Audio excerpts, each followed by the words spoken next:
Hello, my crafty friends. It's Marie from Mariesvermont Creations, and it is day 7 of the Countdown to Christmas card series with Michele from Scrap Secrets.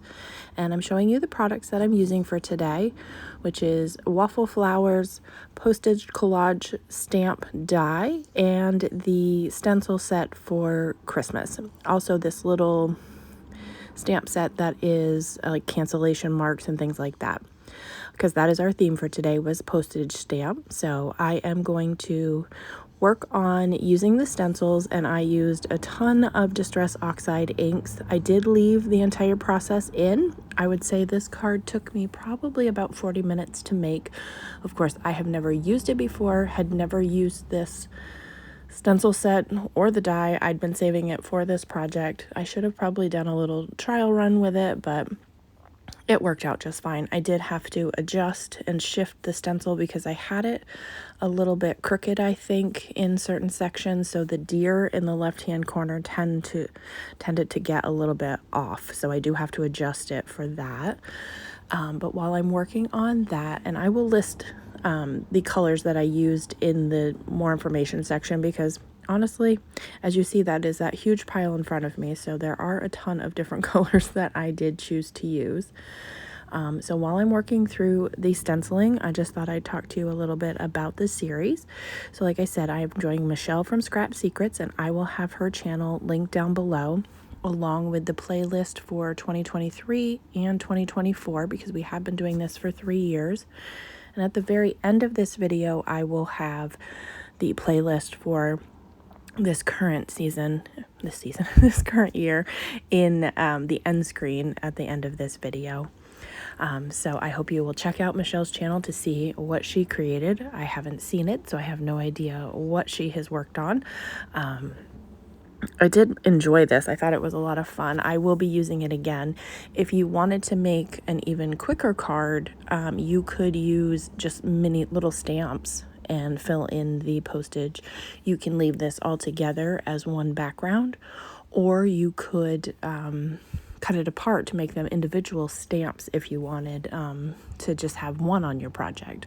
So there's a lot of possibilities with this. I also ordered the border die, so it gives you a little bit thicker borders, which I thought would be perfect for, of course, shaker cards. So I decided not to do that for this very first one, since I just wanted to work through what I was actually doing. But I definitely will be using this again, and it has a lot of add-ons. Pardon the traffic, sorry. A lot of add-ons for different seasons, so you can definitely customize these. And a lot of those little the stamp sets that we get a little, they have all the little stamps in them, and you wonder, what the heck am I going to do with it? This would be absolutely perfect for that. So back to the series, I am going to be doing a giveaway at the end of the series. So I will randomly select one video and pick from those comments for the winner. So the more you comment, the more likely you are to be entered into the drawing. So if you have any questions about that, I did an introduction video about the whole series that is listed in the playlist at the end, along with Michele, so that she is explaining what she's working on. So at the end of this series, you're going to have 3 years worth of different themes and techniques. So 75 themes and techniques, but 150 different videos. And Michele and I craft very differently. So you will get the same idea, but a completely different point of view, which I absolutely love. And so I just thought I'd also give you a little life update. Well, because this is a little bit of a longer video for me. I have been on a health journey for a few years now. I have been struggling with extreme fatigue and weight gain and all the things. And I'm finally working with a naturopathic hormone doctor who has been a godsend. Absolutely love her.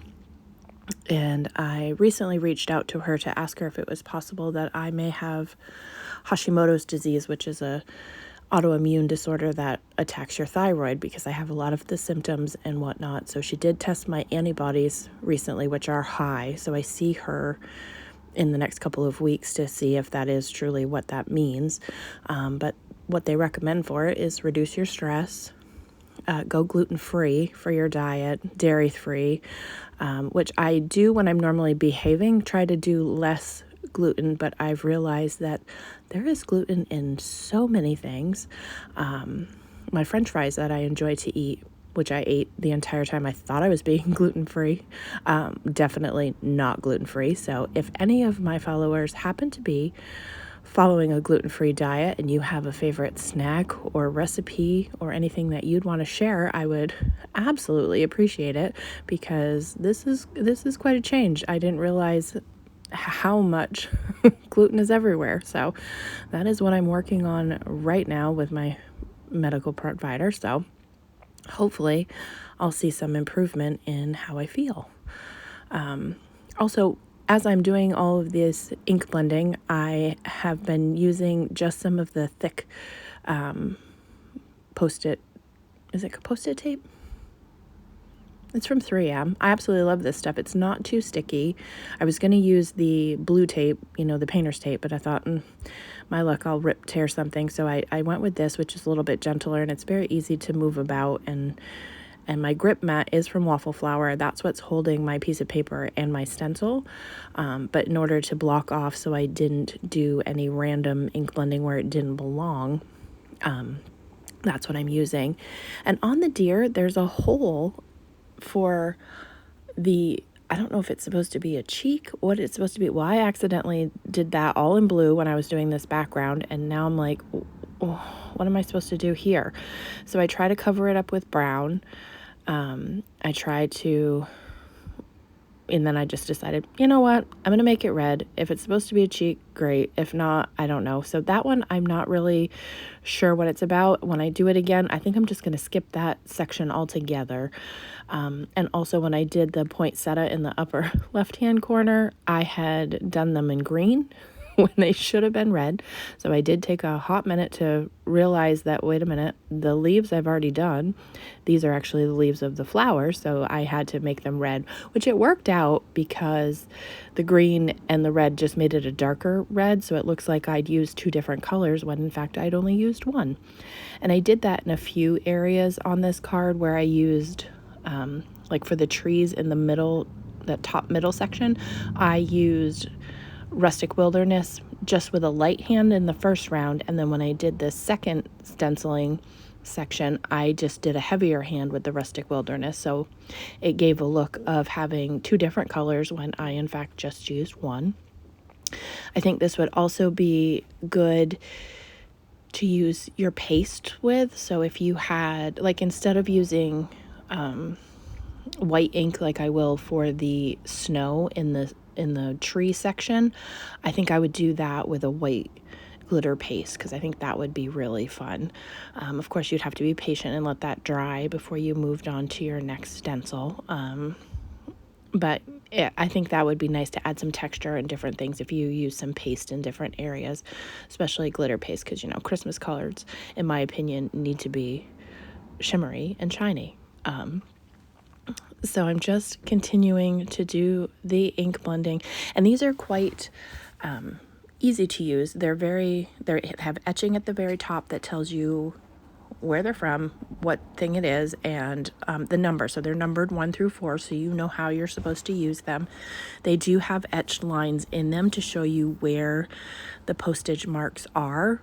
I think I just got a little wonky when I shifted something at some point. It was definitely user error. It wasn't the stencils themselves, because those have been fine.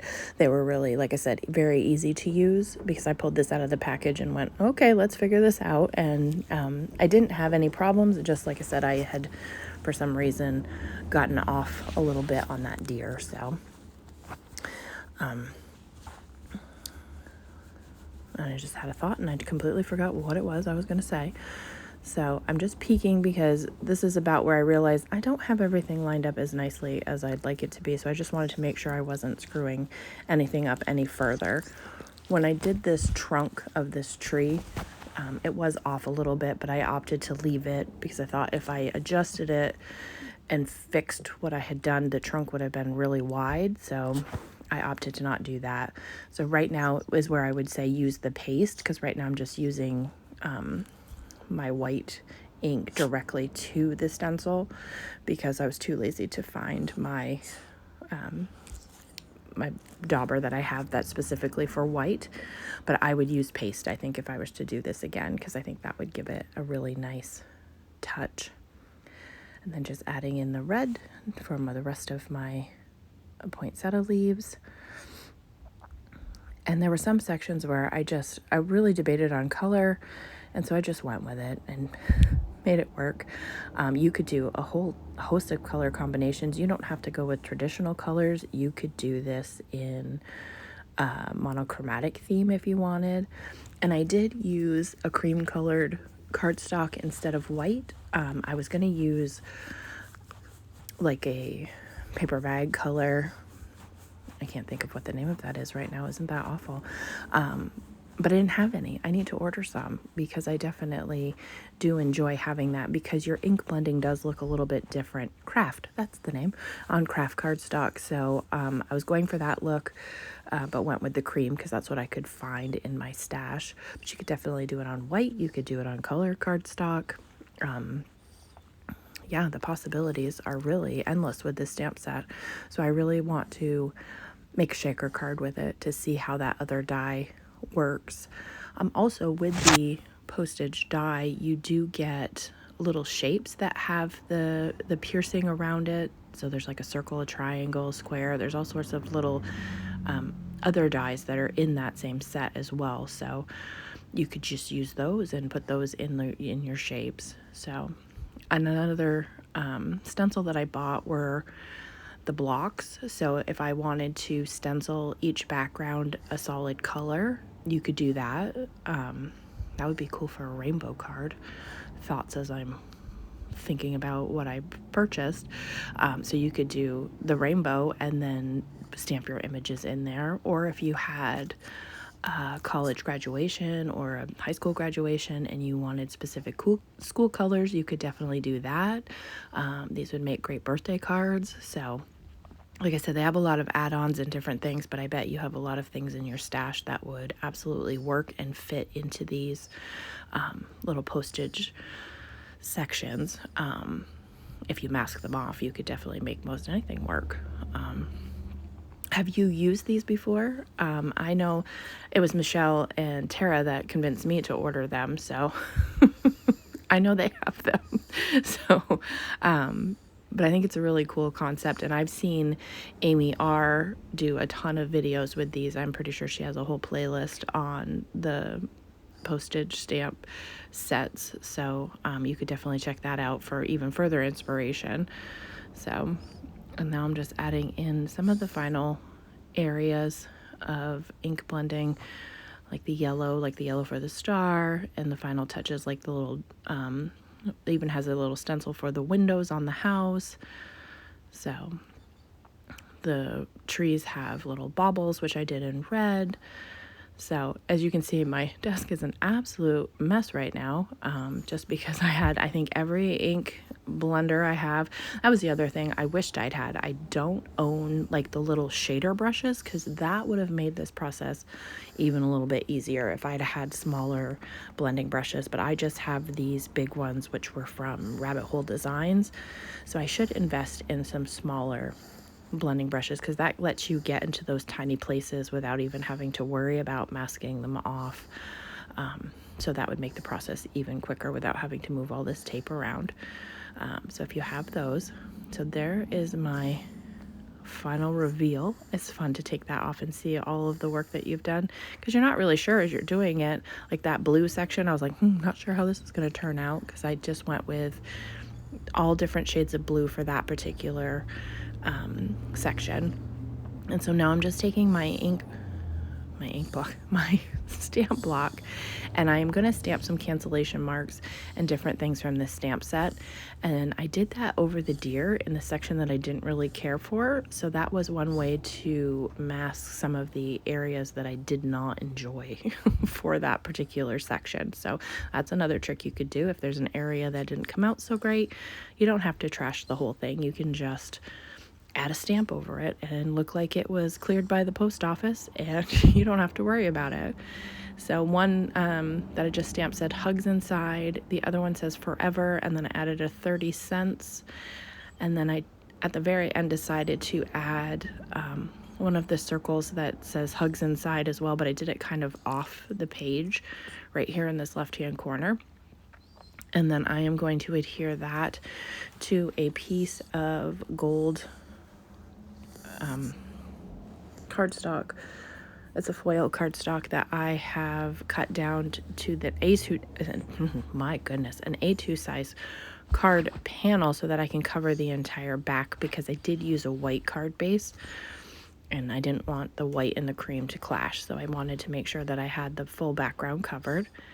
And so then I will take the liquid glue and adhere that entire panel to my card base. I prefer to do top folding cards. I guess this is landscape, I guess. And which way do you prefer to have your card bases? This way or the other way? And that's our project for today. I hope you enjoyed it. And as always, I hope that you have a great day.